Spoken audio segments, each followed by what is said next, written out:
예수님을 믿는 사람은 구원의 큰 기쁨을 누리며 살아가게 됩니다. 로마서 14장 17절 이렇게 말하는데요. 하나님 나라는 먹는 것과 마시는 것이 아니요 오직 성령 안에 있는 의와 평강과 희락이라 라고 말합니다. 하나님 나라를 살아가는 성도들에게 있어서는 세상의 기준을 따르는 것이 아니라 성령님 안에서, 하나님 안에서 우리가 기쁨을 누리며 살아가야 한다라는 것을 말해주고 있습니다. 또 우리가 잘 알고 있는 데살로니가전서 5장 15절은 항상 기뻐하라라고 시작하고 있습니다. 사랑하는 성도님들, 제가 이 시간 여러분들과 함께 나누고 싶은 주제는 바로 구원의 기쁨입니다. 구원의 기쁨. 이 구원의 기쁨은 하나님을 믿는 성도들에게 주어지는 아주 가장 큰 선물입니다. 이 구원의 기쁨은 하나님과의 깊은 관계 속에서 경험하게 되는 영적인 기쁨이 됩니다. 구원의 기쁨은 단순한 행복을 넘어서 하나님의 사랑을 경험하는 감격이기도 합니다. 오늘 말씀을 통해 구원의 기쁨이 무엇인지, 그 기쁨을 상실했을 때 또 우리는 어떻게 대처해야 하는지, 그리고 구원의 기쁨을 어떻게 회복할 수 있는지 그 방법에 대해 알아보도록 하겠습니다. 특별히 오늘은 다윗의 이야기를 통해 구원의 기쁨이 우리의 인생에 있어서 얼마나 중요한지를 살펴보기를 원합니다. 가장 먼저 첫 번째 살펴보기를 원하는 것은 구원의 기쁨입니다. 구원의 기쁨. 이 구원의 기쁨의 본질이란 무엇인가를 살펴보도록 하겠습니다. 제가 앞에서 간단하게 말씀드렸지만 이 구원의 기쁨은 단순한 감정적인 기쁨이 아닙니다. 구원의 기쁨은 우리의 영혼 깊은 곳에서부터 솟아나 하나님께서 우리에게 주시는 영원한 기쁨입니다. 이 기쁨은 하나님과의 관계 속에서 경험하는 특별한 은혜이기도 합니다. 죄에서 해방된 우리는 더 이상 죄의 종이 아니며 하나님의 자녀로 신분이 바뀌게 되었습니다. 이 기쁨은, 이 구원의 기쁨은 우리의 내면 속에 자리 잡고 있고 하나님께서 특별히 구원한 성도들에게 주시는 선물입니다. 우리는 하나님께서 나를 사랑하신다라는 것을 느끼고 깨달을 때 깊은 구원의 기쁨을 경험하게 됩니다. 이사야 61장 10절은 구원의 기쁨에 대해서 이렇게 말하는데요. 이사야 61장 10절 우리 한 목소리를 읽어보겠습니다. 시작.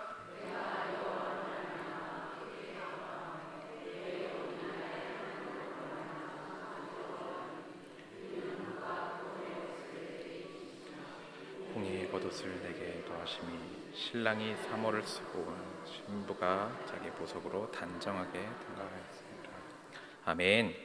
이 말씀은 구원의 기쁨이 얼마나 우리에게 위대한 선물인지를 말해주고 있습니다. 이 말씀에서 구원의 기쁨은 우리가 입는 옷처럼 항상 우리를 감싸주며 보호해준다라고 말합니다. 그래서 우리는 어떠한 상황 속에서도 기쁨을 누리며 살아갈 수 있습니다. 제가 오늘 여러분들과 함께 나누고 싶은 이 인물 다윗은 구원의 기쁨을 잘 보여주는 인물입니다. 다윗은 어린 시절 목동일 때 하나님과의 깊은 관계를 맺었습니다. 다윗은 목동으로서 양들을 돌보며 그 안에서 하나님의 인도하심과 보호하심을 경험했던 사람입니다. 다윗이 쓴 시편들을 보면 그가 얼마나 하나님을 신뢰하고 하나님으로 얼마나 기쁨을 누리며 살아가고 있는지를 잘 알 수 있습니다. 이 다윗이 누린 구원의 기쁨은 단순한 감정적인 경험이 아니라 하나님의 임재와 보호 속에서 경험한 영적인 체험이었습니다. 다윗의 구원의 기쁨은 그의 삶 속에서 경험한 하나님의 은혜와 사랑에서 비롯된 것입니다. 이 구원의 기쁨은 목동이었던 다윗이 어린 시절에 하나님의 인도하심을 경험하면서 시작이 되고요. 그 이후에 이스라엘의 왕이 돼서 왕의 여정을 살아갈 때도 계속해서 그 기쁨이 유지된다라는 것을 알 수 있습니다. 이 다윗의 구원의 기쁨은 하나님과의 관계 속에서 더욱 깊어지게 됩니다. 다윗은 하나님을 더욱더 신뢰하며 하나님의 인도하심을 경험할 때마다 그 기쁨이 더 풍성히 넘쳐나게 되었습니다. 그런데 이 구원의 기쁨이란 우리의 상황과 환경에 때로는 좌우된다라고 느낄 수 있지만 결코 이 구원의 기쁨은 우리의 환경과 우리의 상황에 따라 바뀌지 않습니다. 이 부분 굉장히 중요합니다. 구원의 기쁨은 우리의 상황이나 환경에 의해 좌우되지 않는다라는 것입니다. 세상에서 우리가 경험하는 기쁨들이 있습니다. 이 기쁨들은 상황에 따라 달라질 수 있습니다. 예를 들어 볼게요. 우리가 엄청난 부를 누리다가 경제적인 어려움을 경험할 때 우리는 기쁨을 상실할 수 있습니다. 내가 가지고 있는 그 경제적인 것이 상실됨으로 내가 그 안에 기쁨을 잃을 수 있습니다. 또 내가 건강한 몸과 건강한 마음을 가지고 있었는데 때로는 육체적인 어려움, 상황적인 어려움이 찾아오게 될 때 우리의 마음속에 슬픔과 염려가 자리 잡을 수 있습니다. 하지만 제가 말씀드리는 이 구원의 기쁨은 어떠한 상황 속에서도 흔들리지 않는 하나님께서 주시는 불변의 기쁨입니다. 구원의 기쁨은 변함이 없기 때문에 고난 속에서도 늘 기뻐할 수 있는 것입니다. 다윗의 삶은 어려운 상황 속에서도 구원의 기쁨이 흔들리지 않았다라는 것을 잘 보여줍니다. 다윗은 사울 왕의 박해로 도망자 생활을 해야 했습니다. 광야로, 동굴로 목숨을 걸고 도망 다녀야 했습니다. 다윗의 삶은 두려움과 위협으로 가득 찼습니다. 하지만 다윗은 그 상황 속에서도 하나님을 신뢰하며 구원의 기쁨을 잃지 않았습니다. 시편 57편 7절에 이렇게 말합니다. 하나님이여 내 마음이 확정되었고 내 마음이 확정되었사오니 내가 노래하고 내가 찬송하리이다. 아멘. 다윗은 사울의 추격 속에서도 하나님을 찬양하며 구원을 확신했습니다. 다윗은 그 구원의 기쁨으로 인해 어떠한 상황 속에서도 그의 믿음이 흔들리지 않았습니다. 우리가 너무나도 잘 아는 시편 23편에서 다윗은 이렇게 고백합니다. 여호와는 나의 목자시니 내게 부족함이 없으리로다 라고 고백합니다. 하나님께서 다윗의 삶을 인도하시고 보호하신다라는 것을 다윗이 확신하고 있습니다. 이 다윗의 고백은 다윗이 어려운 상황 속에서도 구원의 기쁨을 잃지 않았다라는 것을 말해줍니다. 이처럼 구원의 기쁨은 우리가 마주하는 외적인 상황과 무관하게 하나님을 신실하게 대하는 믿음에서 나오게 됩니다. 다윗이 고난 속에서도 하나님의 구원을 신뢰하며 기쁨을 유지한 것처럼 우리도 어려움 속에서 하나님께서 주시는 그 구원의 기쁨을 붙들어야 합니다. 우리도 어려움 속에서 하나님께서 주시는 그 구원의 기쁨을 붙들며 나아가는 것, 그것이 너무나도 중요합니다. 시편 40편 1절에서 2절 이렇게 고백하는데요. 우리 또 한 목소리로 1절, 2절 읽어보도록 하겠습니다. 내가 여호와를 기다리고 기다렸더니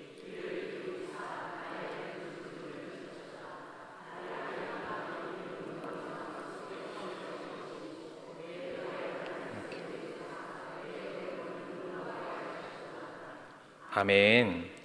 이 말씀은 하나님께서 우리를 구원하시고 우리를 반석 위에 세우셨다라는 그 약속을 잘 말해주고 있습니다. 이처럼 구원의 기쁨은 바로 이와 같은 하나님의 구원과 보호 가운데 그 경험 안에서 더 깊어지게 되는 것입니다.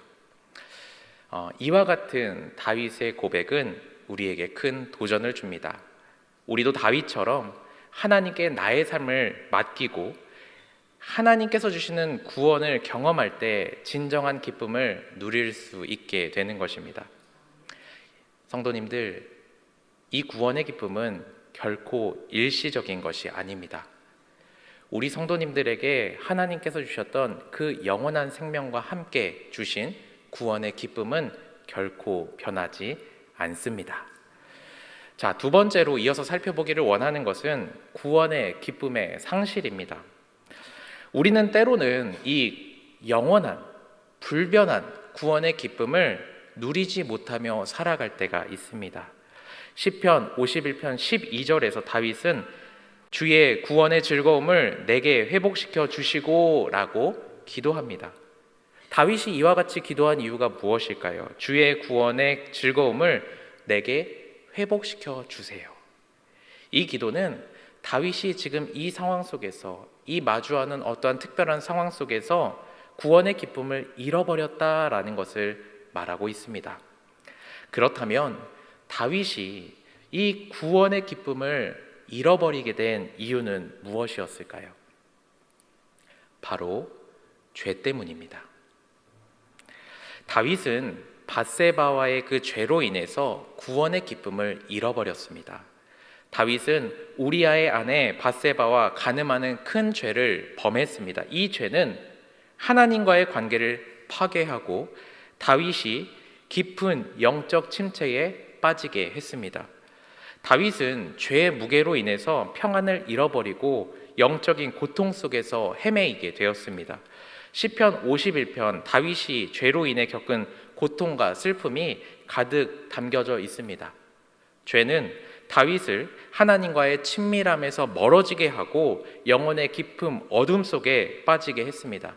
다윗의 마음은 영적인 고통과 불안으로 가득 찼고 구원을 잃어버린 채 절망감에 빠지게 되었습니다. 죄는 다윗의 영적인 기쁨, 구원의 기쁨을 모두 앗아가 버렸습니다. 죄로 인해 다윗은 하나님과의 관계를 상실해 버렸고 삶의 의미와 기쁨이 사라지게 됩니다. 다윗은 죄의 결과로 인해 영혼의 깊은 고통을 경험했습니다. 다윗의 영혼은 어둠 속에서 방황했고 구원의 기쁨을 되찾기 전에 계속해서 그 고통을 시달려야 했습니다. 이와 같은 다윗의 경험은 우리에게 아주 중요한 교훈을 주고 있습니다. 죄는 하나님과의 관계를 방해하고 구원의 기쁨, 영적인 기쁨을 앗아간다라는 것입니다. 죄가 우리의 영혼에 미치는 영향, 우리는 결코 그것을 가볍게 생각할 수 없습니다. 그것을 간과할 수 없습니다. 다윗의 고통을 통해 우리는 죄가 얼마나 파괴적인지를 깨달아야 합니다. 더 나아가 죄로 인해 기쁨이 사라지게 되면 걱정과 염려와 영적 침체가 우리에게 찾아오게 됩니다. 죄로 인해 그 구원의 기쁨이 사라지게 되면 그 기쁨이 사라진 그 마음 속에, 우리의 마음 속에 걱정과 염려와 불안이 채워지게 됩니다. 또 죄책감과 불안은 우리의 마음을 무겁게 하고 삶의 여러 가지 문제에 있어서 너무나도 민감하게 만듭니다. 내 마음이 민감할 때, 내 마음에 기쁨이 없을 때 우리는 날카로운 말을 합니다. 날카로운 생각을 날카롭게 드러내기도 합니다. 이것이 우리 안에 구원의 기쁨이 상실되었기 때문입니다. 이렇게 구원의 기쁨이 상실되어서 내 마음 가운데 걱정과 염려가 가득 찰 때 자연스럽게 영적인 침체로 이어지게 됩니다. 우리가 하나님과의 관계가 멀어지게 되면 하나님의 인도하심과 위로를 경험하지 못하게 되기 때문입니다. 그렇다면 우리가 영원하고 불변한 어떠한 상황 속에서도 흔들림이 없는 구원의 기쁨을 회복하기 위해서는 어떻게 해야 할까요? 이어서 살펴보기를 원하는 것은 구원의 기쁨의 회복입니다. 이 구원의 기쁨을 회복하기 위해서 제가 아주 여러 가지 것들을 우리 성도님들을 위해서 준비했습니다. 보통 3가지만 준비하는데 오늘은 6개 준비했어요. 제가 설교를 준비하면서 이 6개를 저도 설교 전에 여러 번 리허설을 하거든요. 그런데 이 6개를 말하는데 굉장히 힘들었어요. 이 중요한 걸 6개를 우리 성도님들에게 잘 전해야 되는데 어떻게 힘있게 잘 전할까 힘들었어요.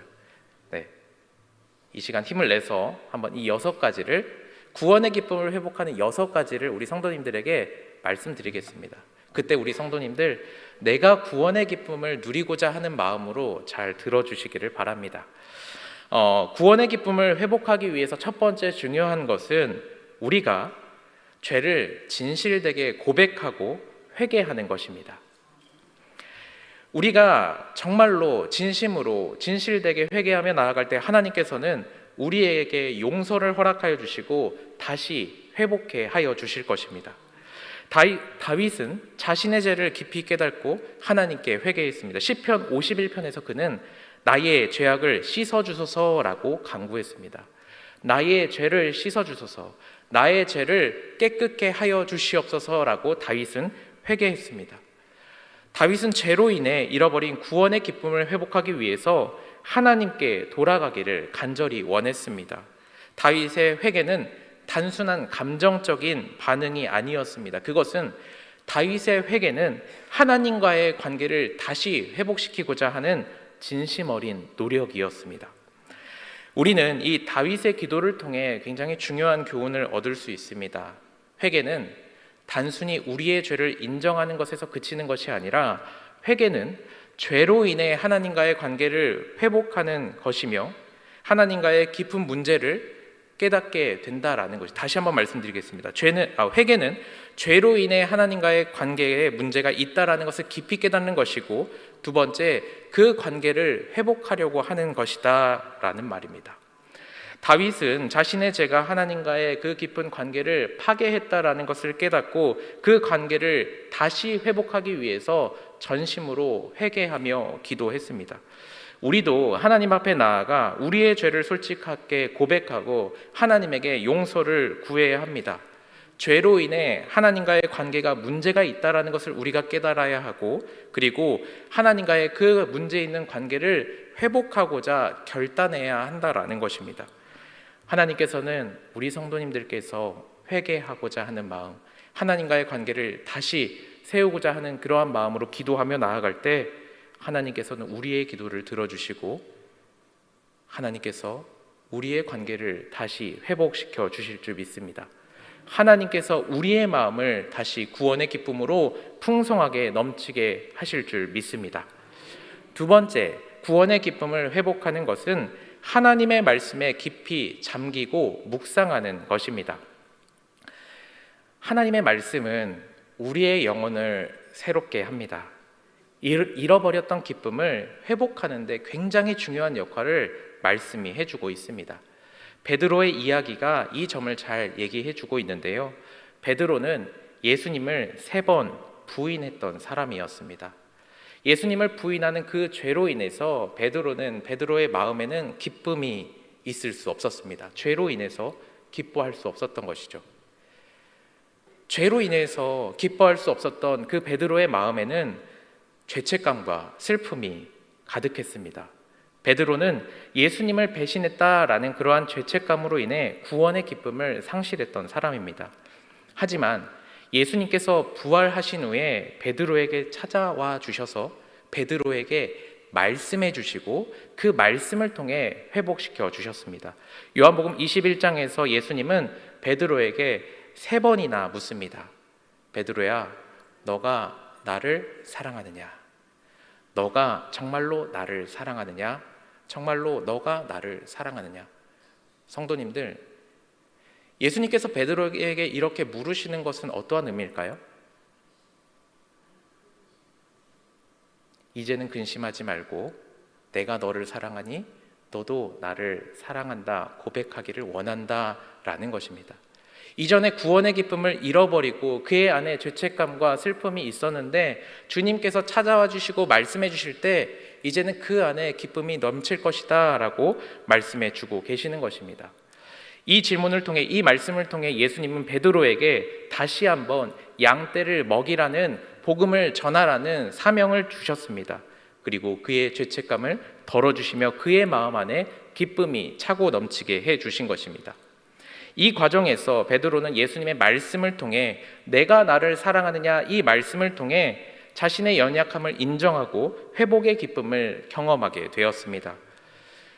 우리 역시 하나님의 말씀을 묵상할 때 그 말씀은 우리의 영혼을 치유합니다. 그리고 우리는 그 말씀 가운데 믿음으로 반응하며 나아갈 때 우리의 마음 가운데 있었던 슬픔과 걱정과 염려와 영적인 모든 침체가 사라지고 다시 구원의 기쁨으로 회복될 줄 믿습니다. 사랑하는 성도님들, 매일 하나님의 말씀을 읽고 묵상하는 이 습관은 나의 영혼을 새롭게 한다라는 것, 나와 하나님과의 관계를 바로 세우게 된다라는 것을 기억하시기를 바랍니다. 말씀은 우리의 영적인 양식입니다. 우리 그 영적인 양식을 통해 잃어버린 하나님과의 그 관계 속에서 사랑과 은혜를 다시 경험하게 됩니다. 우리 성도님들, 선포되는 모든 말씀과 또한 새벽에 선포되는 모든 말씀, 그리고 우리 성도님들께서 개인적으로 마주하는 그 모든 말씀에 깊이 잠기게 될 때 우리는 잃어버렸던 기쁨을 회복하게 되고 다시금 하나님의 은혜로 충만하게 될 줄 믿습니다. 세 번째, 구원의 기쁨을 회복하기 위해서는 성령의 인도하심을 따르는 삶이 중요합니다. 성령님께서는 나의 마음을 새롭게 하십니다.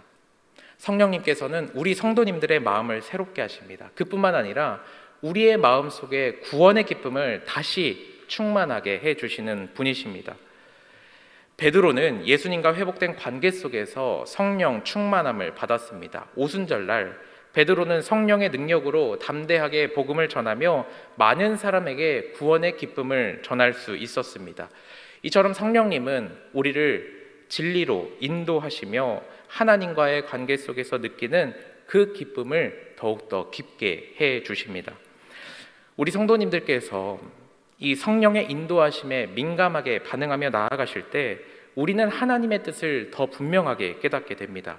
그리고 그 뜻을 따라 살아가게 됩니다. 성령님께서는 우리 성도님들의 마음을 위로하여 주시고 우리의 약함을 도우시며 우리의 기쁨이 충만케 해 주실 것입니다. 그러한 성령님의 능력을 구하며 성령님의 인도하심을 따라 나아갈 때 우리는 구원의 기쁨을 지속적으로 누릴 수 있게 됩니다. 성령의 인도하심을 따르는 것, 그것이 매일의 삶 가운데 굉장히 중요한 부분입니다. 성령님은 우리의 생각과 마음을 새롭게 하시며 하나님의 진리로 우리를 이끌고 가십니다. 성령 충만함 가운데 우리는 하나님과의 깊은 교제를 누리며 하나님의 뜻에 합당하게 살아갈 수 있게 됩니다. 이 성령님의 인도하심을 따라가는 과정 속에서 우리는 구원의 기쁨을 더 깊이 경험할 수 있게 됩니다. 구원의 기쁨을 회복하는 네 번째, 감사의 마음을 가지고 일상의 작은 은혜를 발견하는 것입니다. 다윗은 시편을 통하여서 하나님께 감사하며 찬양했습니다.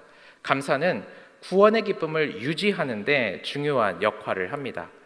우리도 일상 속에서 작은 일들이 있는데 그 작은 일들 안에서 우리는 하나님의 은혜를 발견하고 감사해야 합니다. 정말로 작은 것이라도 하나님께서 우리에게 주신 그 은혜를 우리가 감사하며 그것을 발견하며 나아갈 때 그 아주 작은 것에 대한 기쁨이 다시금 큰 기쁨으로 우리의 마음 가운데 샘솟게 됩니다. 감사는 우리의 마음을 열어 하나님께서 주시는 은혜를 깨닫게 하고 그 은혜로 인해 기뻐하게 합니다. 작은 일에 감사하는 마음, 더 큰 기쁨으로 이어지게 됩니다. 예수님께서 우리에게 이렇게 말씀하셨습니다. 작은 일에 충성된 자에게 큰 일을 맡기신다. 예수님의 이 말씀처럼 우리의 일상에서 하나님께서 주신 작은 은혜들을 놓치지 말고 감사할 때 우리는 더 큰 은혜를 누릴 수 있게 됩니다. 다윗의 삶 가운데 정말로 많은 은혜를 누렸습니다. 경험했습니다. 다윗은 하나님께 감사하며 하나님의 이름을 찬양했습니다.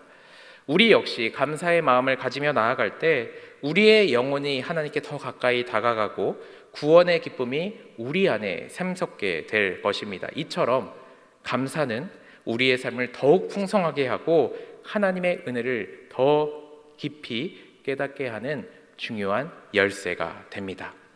그렇기 때문에 오늘 일상 속에서 우리 성도님들 아주 작은 것이라도 그 안에서 하나님의 은혜를 발견하며 구원의 기쁨이 회복될 수 있기를 원합니다. 이어서 살펴보기를 원하는 다섯 번째, 구원의 기쁨을 회복하는 방법은 바로 신앙 공동체 안에서 서로 격려하고 함께 기뻐하는 시간이 필요하다라는 것입니다. 성도님들 잘 아시겠지만 이 신앙생활은 결코 혼자 하는 것이 아닙니다. 공동체 안에서 서로를 세우며 함께하는 여정입니다. 제가 상반기에 목장 신방을 하면서 계속 이렇게 목장 예배에 오시지 않고 가끔 오시는 분들이 계실 때마다 제가 신신당부했습니다. 성도님, 지금 목장 신방 때 오시는 것도 너무 귀한데요, 매주 있는 그 목장 예배 가운데 함께 하셔야 됩니다. 함께 해야 그 안에 우리의 신앙이 성장하고 힘들고 어려운 순간 속에서도 담대할 수 있습니다. 제가 그렇게 권면을 합니다. 이처럼 우리 공동체는, 우리 목장은, 우리 대강교회는 우리의 신앙을 더욱더 강화해 줍니다. 우리의 기쁨이 더욱더 넘쳐나게 해 주는 것입니다. 우리가 신앙 공동체 안에서, 목장 안에서 다른 성도님들과 기쁨을 누리며 서로의 짐을 함께 짊어지며 나아갈 때 그 구원의 기쁨이 더 커지게 된다라는 것을 기억하시기를 바랍니다. 히브리서 10장 24절에서 25절의 말씀 역시 함께 읽어보도록 하겠습니다.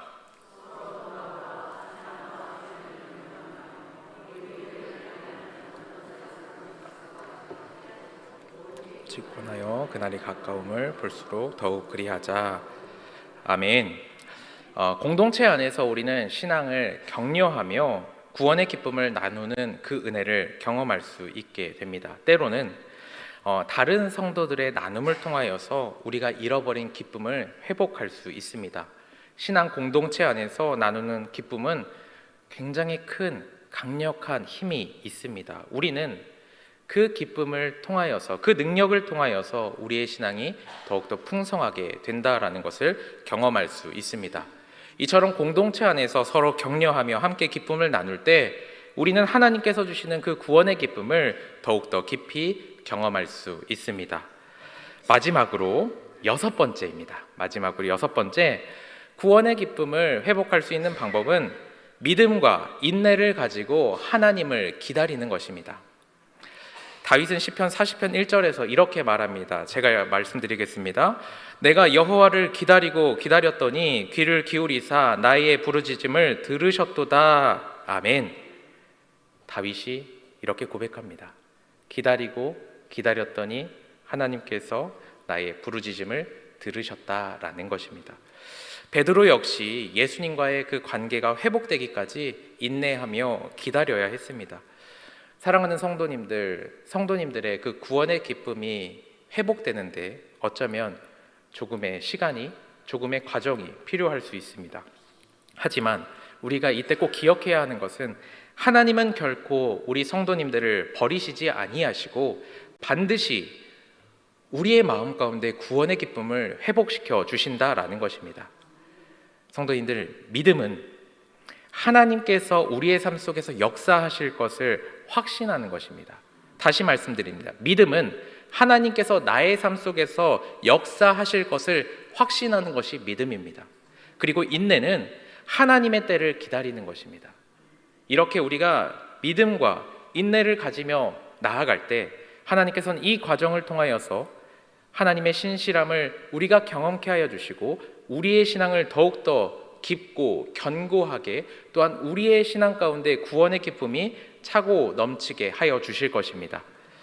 성도님들, 우리 성도님들 오늘 말씀을 비추어 보면서 내 마음속에 불변한 그 구원의 기쁨이 내 마음 가운데 느껴지지 않는다면, 내 마음 가운데 걱정과 염려와 영적 침체가 나의 솔직한 고백이라면 이 시간 우리가 함께 이 말씀을 통하여서 구원의 기쁨을 회복하고자 결단하며 구하며 기도하며 나아가길 원합니다.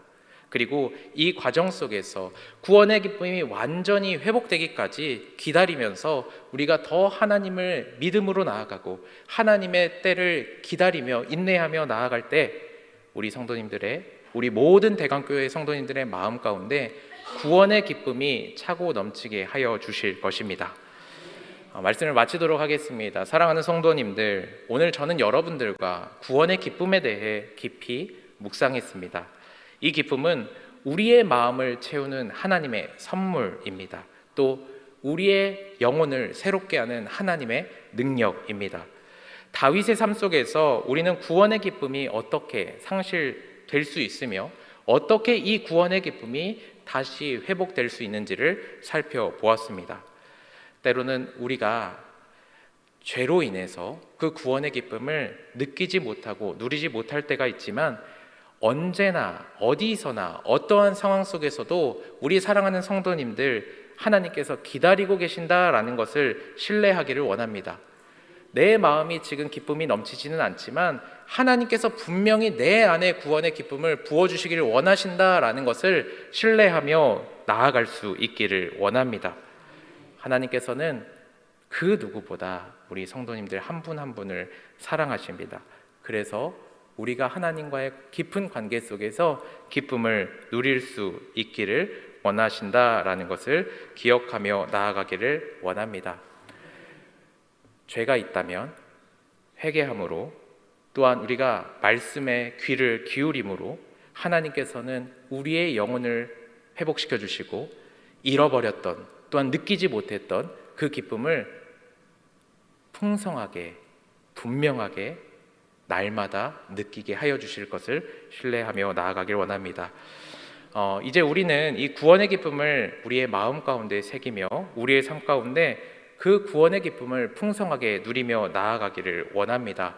하나님께서 우리를 부르신 그 사랑 속에서 날마다 새로운 기쁨을 경험하며 그 기쁨을 세상 가운데 전하며 나아갈 수 있는 그 복된 인생을 살아갈 수 있는 우리 대강교회 모든 영가족들 될 수 있기를 주님의 이름으로 축원합니다.